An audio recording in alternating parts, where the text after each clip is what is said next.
Sa ilalim ng tahimik na tubig ng isang malaking lawa sa Georgia, USA, may isang lihim na nakabaon, isang buong bayan, mga bahay, simbahan, kalsada, at mga alaala ng mga taong minsang nabuhay doon.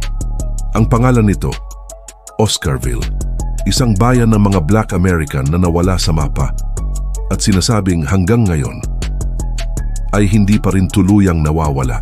May mga nagsasabing kapag sumasapit ang gabi, may mga aninong gumagalaw sa ibabaw ng tubig ng Lake Lanier, mga bangka na walang tao, mga sigaw na galing sa ilalim, at mga kaluluwang hindi pa raw matahimik. Pero ang tanong, totoo bang haunted ang Lake Lanier? O ito ba ay bunga ng isang mas madilim na kasaysayan na ayaw nang maalala? Noong unang bahagi ng 1900s, sa Forsyth County, Georgia, may isang maliit na komunidad na tinatawag na Oscarville. Ito ay isang Black American farming community. Mga tao dito ay magsasaka, guro, pastor, simpleng pamilya na naghahanap ng payapang buhay. Tahimik ang buhay. Hanggang sa dumating ang isang trahedya na magbabago sa lahat, taong 1912. Isang insidente ang sumiklab sa Forsyth County.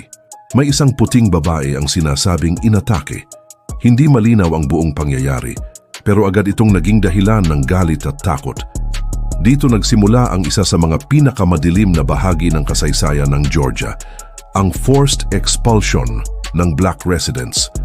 Sa loob lamang ng ilang linggo, sinunog ang mga bahay, pinalayas ang mga pamilya, may mga nasaktan at napatay. Libu-libong Black residents ang napilitang umalis.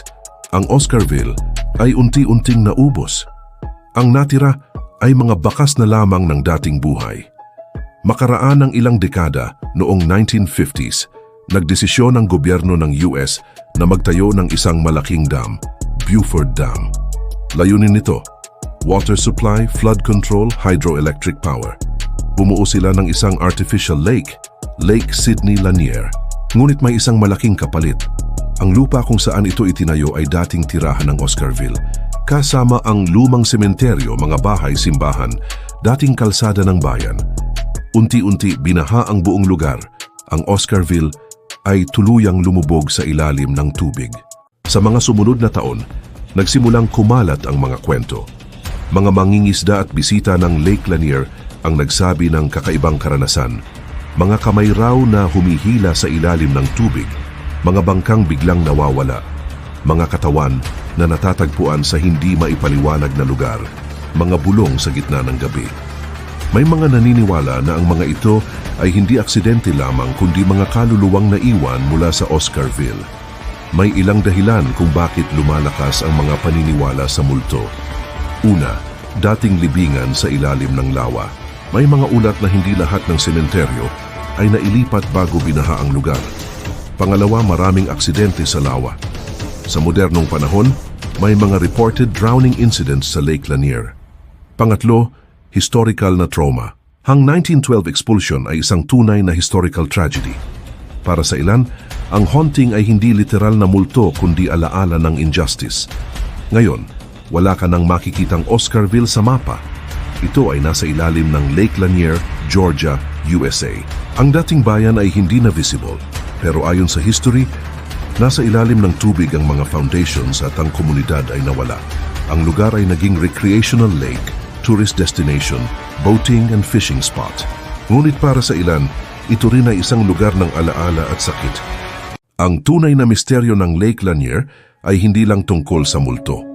Ito ay tungkol sa pagkawala ng isang komunidad, forced displacement, historical injustice, at kung paano tinatabunan ng panahon ang mga sugat ng kasaysayan. Ang ghost story ay maaring simbolo lamang ng mga kwentong hindi kailanman nabigyan ng hustisya. Ang Lake Lanier ay nananatiling isang lugar ng kagandahan, pero sa ilalim ng katahimikan nito, may isang bayan na nawala. Ang Oscarville ay hindi lang alamat. Ito ay isang paalala na ang kasaysayan ay hindi laging nakikita pero hindi rin ito nawawala. At kung minsan, ang mga multo ay hindi mga espiritu, kundi mga alaala ng nakaraan na hindi pa natin lubos na naiintindihan. Ang tanong hindi lang kung may multo ba sa Lake Lanier, kundi kung ano ang mga kwentong pilit nating nilunod sa ilalim ng tubig. Oscarville nawala sa mapa, pero hindi sa kasaysayan. At dito nagtatapos ang ating paglalakbay sa kasaysayan at misteryo ng Lake Lanier, isang lugar na minsang puno ng buhay, ngunit ngayon ay tahimik sa ilalim ng tubig. May mga alaala na kahit anong tago, hindi tuluyang nawawala. Kung gusto mo ng ganitong mga kwento, mga misteryo at kasaysayan, like, share, subscribe. Hanggang sa muli, may mga kwento na mas malalim pa sa nakikita ng mata.